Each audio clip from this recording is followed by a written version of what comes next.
মাটির নিচে লুকিয়ে রেখেও অবৈধ বিলেতি মদ পুলিশের হাত থেকে রক্ষা করতে পারল না মদ ব্যবসায়ী জীবনশীল। জানা গেছে, বিশালগড় থানার অন্তর্গত অফিস টিলা এলাকার জীবনশীল দীর্ঘদিন ধরেই অবৈধ বিলেতি মদ বাড়িতে রেখে ব্যবসা করে চলছে। তার এই অবৈধ মদ ব্যবসার একাধিক খবর ছিল বিশালগড় থানার পুলিশের কাছে, কিন্তু বিশালগড় থানার পুলিশ সঠিক তথ্যের অভাবে জীবনশীলের বাড়িতে হানা দিতে পারেনি। অবশেষে গোপন সংবাদের ভিত্তিতে বিশালগড় থানার অ্যাসিস্ট্যান্ট সাব ইন্সপেক্টর মধু চক্রবর্তীর নেতৃত্বে পুলিশ ও টিএসআর বাহিনী বৃহস্পতিবার দুপুরে অফিস টিলাস্থিত জীবনশীলের বাড়িতে হানা দেয়। যদিও পুলিশ আসা টের পেয়ে মদ ব্যবসায়ী জীবনশীল বাড়ি থেকে পালিয়ে যায়। পরে পুলিশ তার বাড়ির মাটির নিচ থেকে বিভিন্ন ব্র্যান্ডের প্রচুর বিলেতি মদ উদ্ধার করে।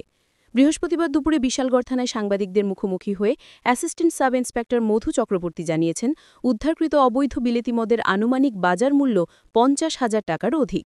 তিনি আরও জানিয়েছেন, এই ব্যাপারে পুলিশ মদ ব্যবসায়ী জীবনশীলের বিরুদ্ধে আইনগত ব্যবস্থা গ্রহণ করবে।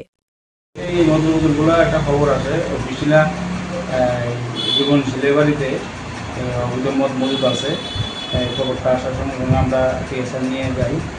পুলিশ টিএসএল নিয়ে গিয়ে বাড়ি করার পরে বাড়ি ফসল নেতার পক্ষের থেকে মদগুলো লুকানো অবস্থা ছিল। মাটির নিচে মদগুলো আমরা উদ্ধার করে নিয়ে আসি।